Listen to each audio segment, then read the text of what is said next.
नमस्कार। आज मैं आप सभी के लिए समान अध्ययन सीरीज में एक महत्वपूर्ण विषय पर चर्चा करूंगा।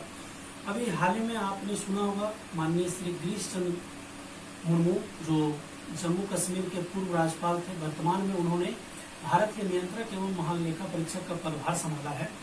तो मैं आज उसी विषय पर चर्चा करूंगा कि भारत के नियंत्रक एवं महालेखा परीक्षक की चर्चा आखिर संविधान में कहाँ है और संविधान में उनका क्या रोल है, या फिर कहें क्या वह पद संवैधानिक है या असंवैधानिक है या क्या है। तो उन विषयों पे मैं आप सभी के लिए चर्चा करूंगा।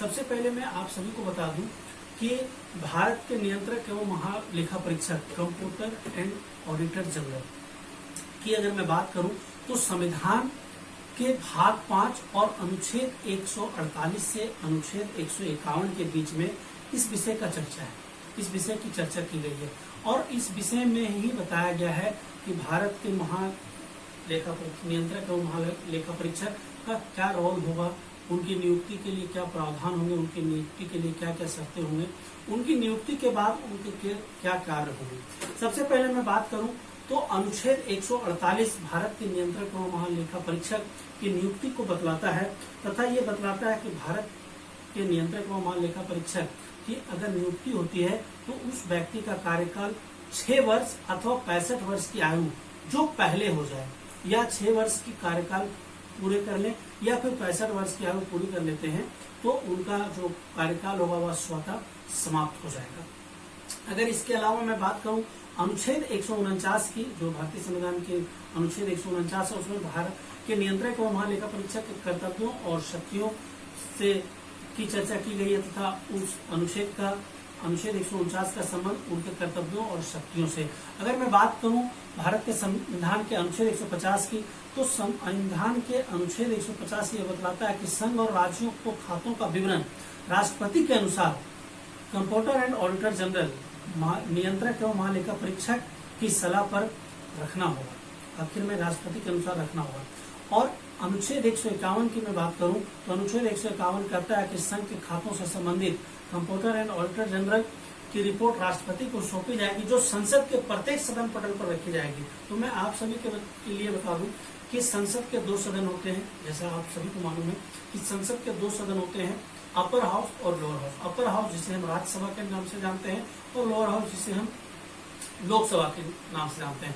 अपर हाउस राज्यसभा में कुल सदस्यों की संख्या 250 अधिकतम होती है, वर्तमान में 245 सदस्य हैं और 245 सदस्यों में 12 सदस्यों की नियुक्ति माननीय राष्ट्रपति के द्वारा कला, संस्कृति, खेल कूद आदि से संबंधित व्यक्तियों में जो योगदान दिया है, जो जिन व्यक्तियों ने योगदान दिया है वैसे व्यक्तियों को चुनकर और 233 व्यक्तियों का निर्वाचन के द्वारा चयन होता है।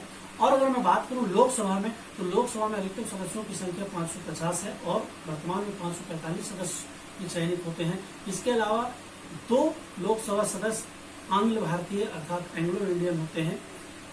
और अगर मैं आगे की बात करूं तो अनुच्छेद 279 जो शुद्ध आय की गणना CAG द्वारा प्रमाणित की जाती है, कंप्यूटर एंड ऑडिटर जनरल के द्वारा प्रमाणित किया जाता है, जिसका प्रमाण पत्र अंतिम माना जाता है। अर्थात 279 अनुच्छेद के तहत जो कंप्यूटर एंड ऑडिटर जनरल महालेखा परीक्षक नियंत्रक एवं महालेखा परीक्षक का जो प्रमाण पत्र होता है उसे अंतिम एवं सही माना जाता है। अगर मैं अनुसूची की बात करूं तो तीसरी अनुसूची, संविधान की तीसरी अनुसूची भारत के कंप्यूटर एंड ऑडिटर जनरल और सर्वोच्च न्यायालय के न्यायाधीशों द्वारा पदभार ग्रहण के समय ली जाने वाली शपथ का प्रावधान करती है। और 6ठी अनुसूची के अनुसार जिला परिषद या क्षेत्रीय परिषद के खातों को राष्ट्रपति और CAG अर्थात नियंत्रक एवं महालेखा परीक्षक द्वारा अनुमोदित प्रारूप के अनुसार रखा जाना चाहिए का वर्णन करती है। अगर कैग की स्वायत्तता की मैं बात करूं, कैग अर्थात कंप्यूटर एंड ऑडिटर जनरल, तो कैग की स्वतंत्रता की सुरक्षा के लिए संविधान में कई प्रावधान किए गए हैं। राष्ट्रपति की सील और वारंट द्वारा नियुक्त किया जाता है और इसका कार्यकाल 6 वर्ष अर्थात 65 वर्ष की आयु तक होता है, जो दोनों में पहले हो। जैसा मैंने पहले भी आप सभी को बताया, अगर राष्ट्रपति द्वारा केवल संविधान में दर्जा प्रक्रिया के अनुसार हटाया जा सकता है, जो कि सर्वोच्च न्यायालय के न्यायाधीश को हटाने के समान है। कैग के पद से सेवानिवृत्त होने या इस्तीफा देने के बाद वो भारत सरकार या किसी भी राज्य सरकार के अधीन किसी भी कार्यालय में कोई भी पदभार ग्रहण नहीं कर सकता है। वेतन, कैग के वेतन एवं अन्य सेवा शर्तें नियुक्ति के बाद भिन्न या फिर कम नहीं की जा सकती, अर्थात बदली नहीं जा सकती है। प्रशासनिक शक्तियों और भारतीय लेखा परीक्षा और लेखा विभाग में सेवारत अधिकारियों की सेवा शर्तें राष्ट्रपति द्वारा उसे परामर्श के बाद ही निर्धारित की जा सकती है। कार्यालय का प्रशासनिक व्यय, इसमें सभी वेतन, भत्ते, पेंशन आदि शामिल हो भारत की संचित निधि पे भारित होते हैं, जिन पर संसद में मतदान नहीं हो सकता है। आखिर में केज की क्या शक्तियां, सीएजी केज अर्थात कंप्यूटर वोटर जनरल की क्या शक्तियां। भारत के संचित निधि द्वारा प्रत्येक राज्य केंद्र शासित प्रदेश जिसकी विधानसभा होती है कि संचित निधि से संबंधित खातों के सभी प्रकार के खर्चों का परीक्षण करता है। सभी प्रकार के खर्च अर्थात आय व व्यय उसमें शामिल है। भारत की आकस्मिक निधि और भारत के सार्वजनिक खाते के साथ साथ प्रत्येक राज्य की आकस्मिक निधि और सार्वजनिक खाते से होने वाले सभी खर्चों का परीक्षण करता है। केंद्र सरकार और राज्य सरकारों के किसी भी विभाग के सभी ट्रेडिंग, विनिर्माण, लाभ हानि खातों, बैलेंस शीट और अन्य अतिरिक्त खातों का ऑडिट करना भी इनके अधिकार क्षेत्र में आता है या इनके कार्य और शक्तियों में शामिल है। राष्ट्रपति या राज्यपाल द्वारा अनुशंसित किए जाने पर किसी अन्य प्राधिकरण के खातों का ऑडिट करता है, जैसे कोई स्थानीय निकाय हो या केंद्र और राज्यों के खाते जिस प्रारूप में रखे जाएंगे उसके संबंध में राष्ट्रपति को सलाह देता है। केंद्र के खातों से संबंधित अपनी ऑडिट रिपोर्ट को राष्ट्रपति को सौंपता है, जो संसद के दोनों सदनों के पटल पर रखी जाती है। जैसा मैंने पहले भी आप सभी को बताया कि संसद के दो सदन होते हैं, राज्यसभा व लोकसभा। किसी राज्य के खातों से संबंधित अपनी ऑडिट रिपोर्ट राज्यपाल को सौंपता है, जो राज्य विधानमंडल के समक्ष रखी जाती है। अगर मैं बात करूं तो भारत के निवर्तमान जो अभी कुछ दिनों पहले भारत के नियंत्रक एवं महालेखा परीक्षक बने गिरीश चंद्र मुर्मू, जो पूर्व में जम्मू एवं कश्मीर राज्य के राज्यपाल थे। अगर मैं बात करूं सबसे पहले भारत के सबसे पहले नियंत्रक एवं महालेखा परीक्षक कौन थे, तो बी नरहरि राव भारत के प्रथम नियंत्रक एवं लेखा परीक्षक थे, जिनका कार्यकाल 1948 से 1954 ईस्वी तक चला।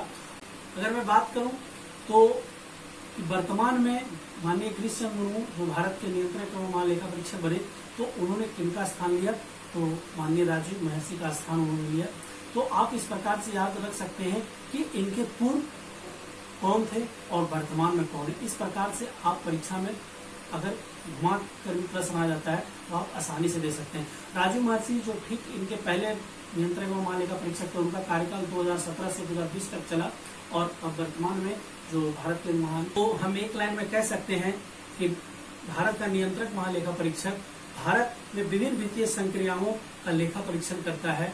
और आप सभी ये चीजें याद रखें कि कभी कभी प्रश्न में अनुच्छेद से भी प्रश्न कर देता है कि नियंत्रक एवं महालेखा परीक्षक से भारत का कौन सा अनुच्छेद का संबंध है।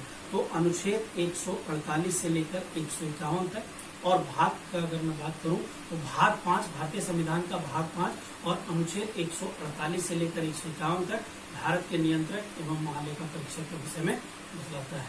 बहुत बहुत धन्यवाद। शुभ रात्रि।